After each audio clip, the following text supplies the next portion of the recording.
Hi guys, and welcome to China Perspective. My name is 𝗵𝗶𝗶𝗀, and you may know me as a German recruiter in Asia. When my main place of business is China, I also follow my clients and companies as they expand from China into other countries. So that is why I'm spending a few weeks each year in beautiful Thailand. Life is so tough, I know, oh no.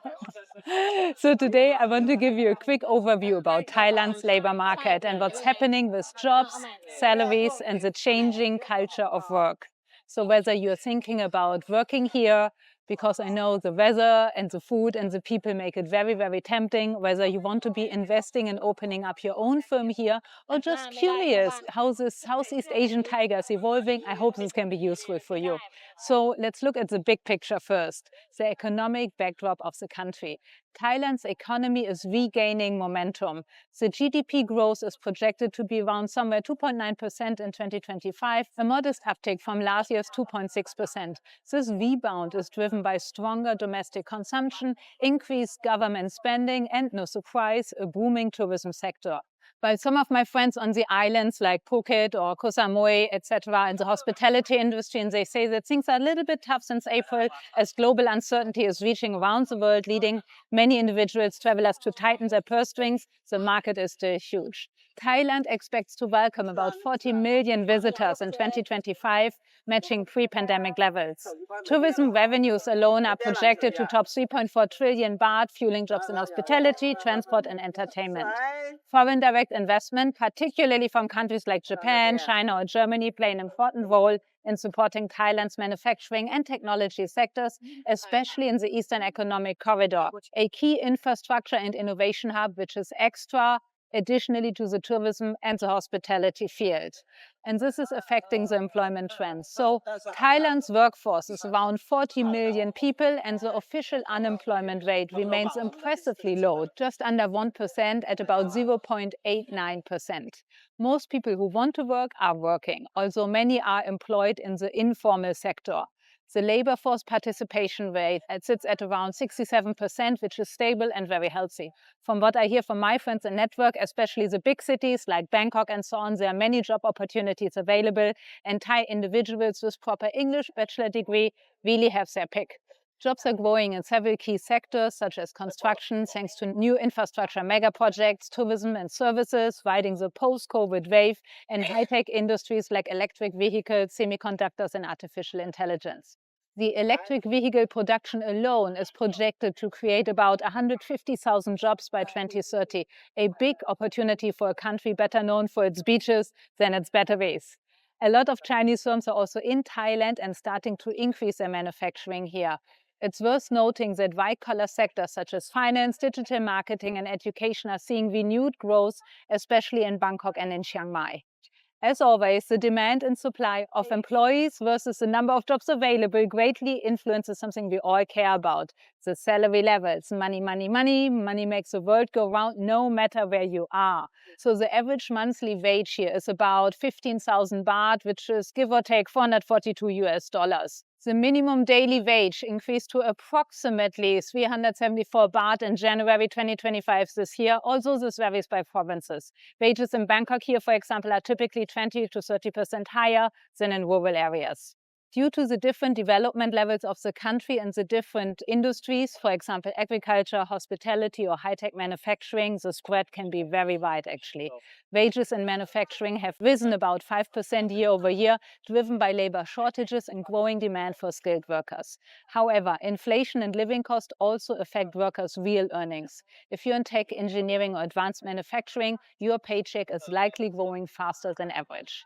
As with all countries which are growing fast, there is a bottleneck coming up.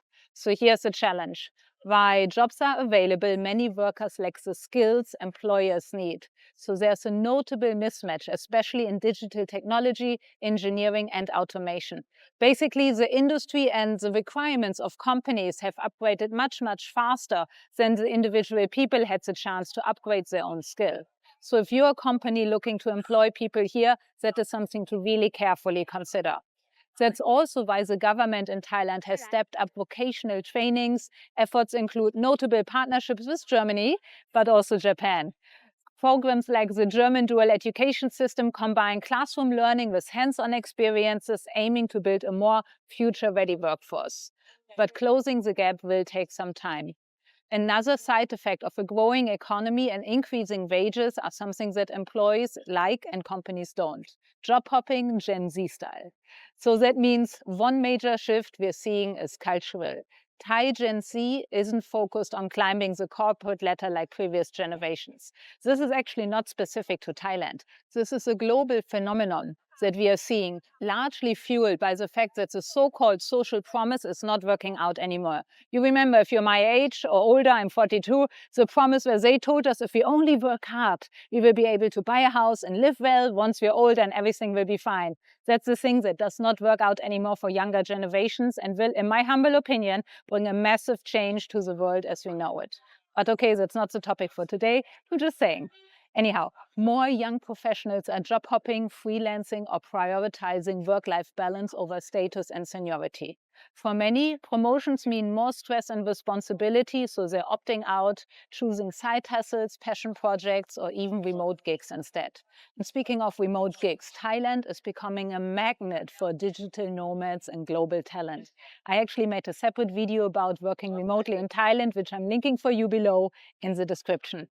Thailand's long-term resident visa, LTR, now allows remote professionals and wealthy global citizens to stay up to 10 years with fast-track services, tax perks, and fewer paperwork headaches. But here's the catch. Work permits and tax compliance remain complex. Even under the LTR visa, only certain income types qualify for the 17% flat tax. So if you're planning to work remotely from Thailand, make sure, please, to get proper legal advice. And there's another factor that influences the Thai labor market. The informal economy. Actually, at an estimated 45% of Thai workers are in the informal sector, from gig work to farming to family-owned shops, all those little tuk-tuks you see on the street and the little kiosks that sell everything from inside of a garage. That means many are outside the formal tax and benefits system. This is why average wage statistics can sometimes feel a little bit disconnected from real-life experiences, especially in rural areas. And the subjective feeling and also sometimes the visual impression when driving through smaller locations can be quite different and look less well off than the numbers I just told you would, lead us to assume. But also things are changing. Thailand's labor laws are also evolving. Recent proposals aim to expand protections for platform workers, improve union registrations, procedures, and update the 2008 Labor Protection Act to cover new types of employment relationships in the gig economy. Thailand has a solid labor law and is extremely protective of its employees. I also made a video about this, which you can find on this channel. However, implementation often remains slow and union influence is still limited, which affects both worker bargaining powers and long-term labor market resilience. And Thailand, even though it's comparatively young and up-and-coming, is also facing a problem like many other countries, the demographic problem of an aging population and older workers.